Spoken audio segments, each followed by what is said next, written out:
I don't really want to talk about this Steelers versus Chiefs game, but I feel compelled to because I've done it for almost every other game this year.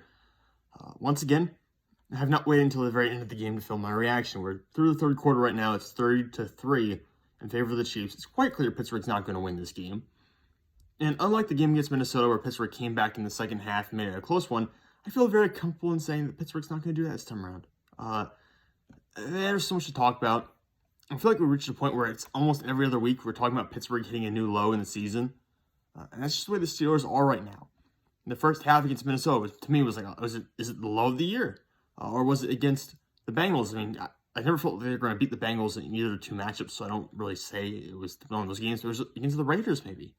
The Raiders game was close, but losing that one kind of sets you up for failure in the future.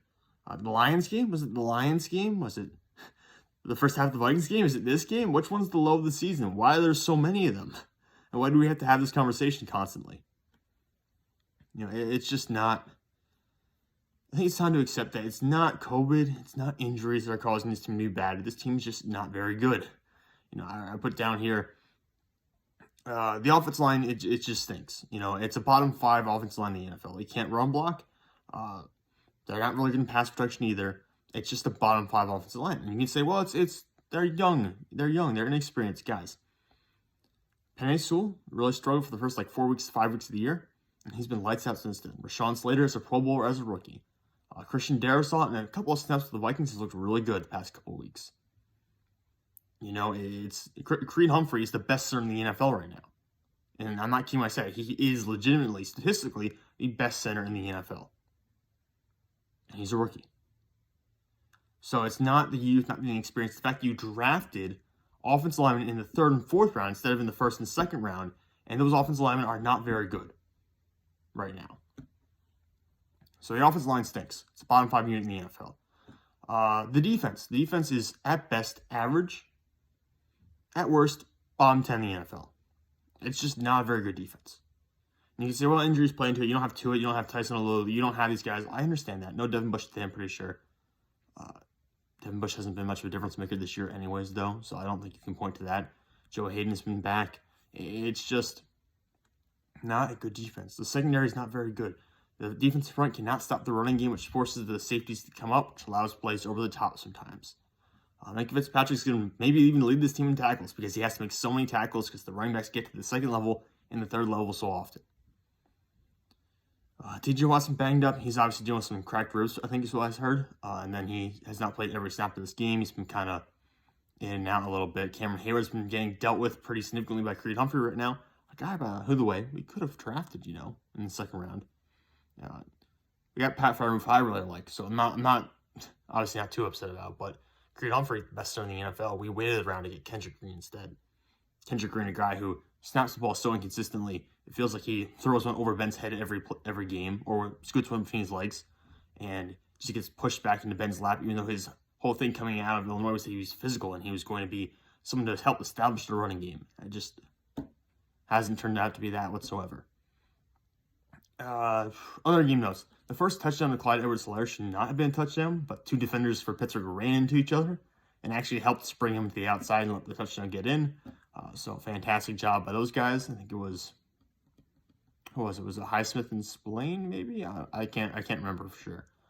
Chase Claypool made 2 really awesome grabs back-to-back, and that kind of shows why we still have a lot of faith in him, why I still have a lot of faith in his talent at least.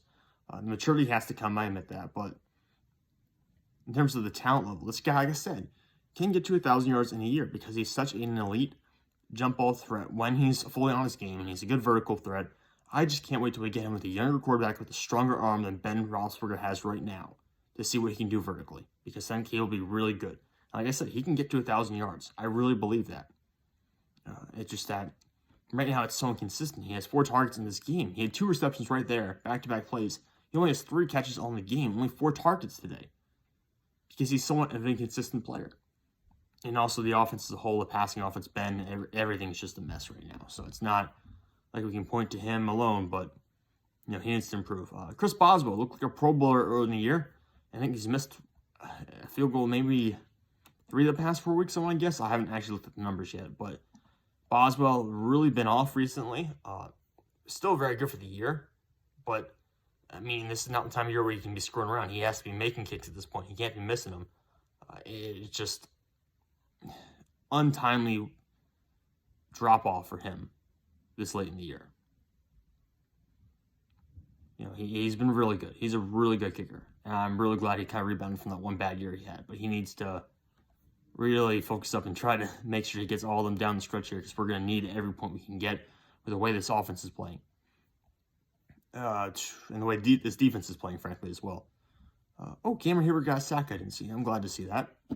Maybe he'll at least maybe something positive to take out of this game, because T.J. Watt's not going to really be on the field much to chase that sack record. Unfortunately, he's not getting that this year, guys. He's just too banged up. What else do I want to say about this game? Oh, yeah, Pittsburgh tried running a toss play in 4th and 1 and got blown up like 3 yards behind the line of scrimmage. I thought it was just hilarious they tried doing that. I mean, even right now, running up the gut with Najee Harris, he's just maybe like a 60-40 proposition, 40% chance you're going to make it, 60% chance you won't because of the run blocking. And you try to run a pitch with Najee Harris. Najee Harris is not even that fast. Najee Harris didn't run the 40 time in his pro day, because there are some people who are actually betting he'd be run slower than Javonte Williams. Javonte Williams, by the way, the power back from Denver, a rookie, who ran slow and people were worried he would drop his draft stock. Najee Harris runs slower than him, potentially. Doesn't have a ton of wiggle. You know, he's not the kind of guy you pitch outside is guaranteed to get that first down. You know, it's not that kind of player. He's not the kind of player. I don't know why you're trying to do that, especially with this offensive line, how it's going right now. It doesn't make a lot of sense, but you'd be better off running a slant and trying to hit a slant play than trying to pitch it outside like that. That toss play was just so comical, because it goes against everything that's happened so far this year. Shows you haven't learned much at all. Diontae Johnson fumbled early in the second half without getting touched. That was amazing. Just kind of shows how this season's gone so far. Diontae Johnson, by the way, been really good this year. I'm really optimistic about his future, but we still occasionally see the drops, the fumbles. There's still some things that just plague him, like some mistakes that a true number one receiver would not make. And it still happens to him occasionally, so we have to still iron that out. And James Washington gets called for a taunting call late in the third quarter. He's not good enough to do that. He just isn't. You know, he's not good enough to be a player getting called for taunting. And I think, frankly, that Mike Tomlin supports this taunting rule is kind of dumb, because I hate the taunting rule in general. Mike Tomlin has supported a lot of rules over the years that have hurt Pittsburgh. Let's just say it that way. So, at least it feels like it. Maybe I'm incorrect, but it feels like he gets mentioned every year he's supporting some kind of rule that ends up biting Pittsburgh in the butt once or twice. What else? There was one more thing I wanted to say. Oh, yeah, Mike Tomlin kicked the field goal instead of going for it on like 4th and 15. I have no problem doing that, because you're not going to win this game anyways. You might as well at least score and not get shut out. And I know people will say, well, what's the point? You might as well just go for it on 4th and 15. I totally understand it. From an analytics standpoint, if you're trying to win the game, you need to go for it on 4th and 15 in that situation, I believe.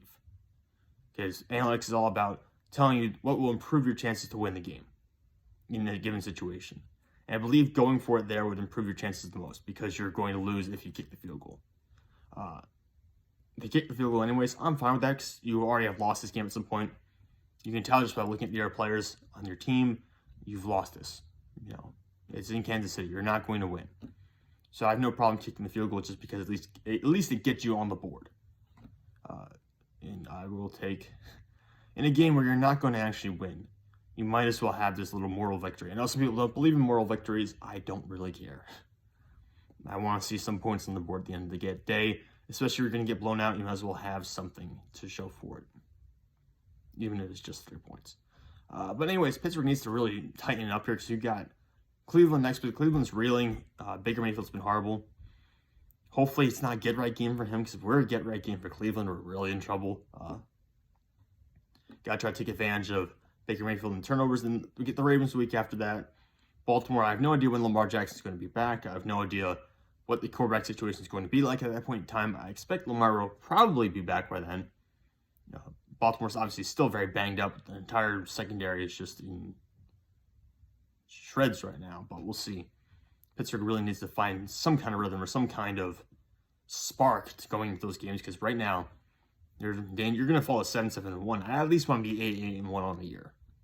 That should be the goal right now. Making the playoffs would be awesome as well, but the way you're playing, you probably would just get blown out in the first round. You really wouldn't deserve to make the playoffs. So 8-1 for me is the goal. I'm hoping we can at least get there. At least get that this year.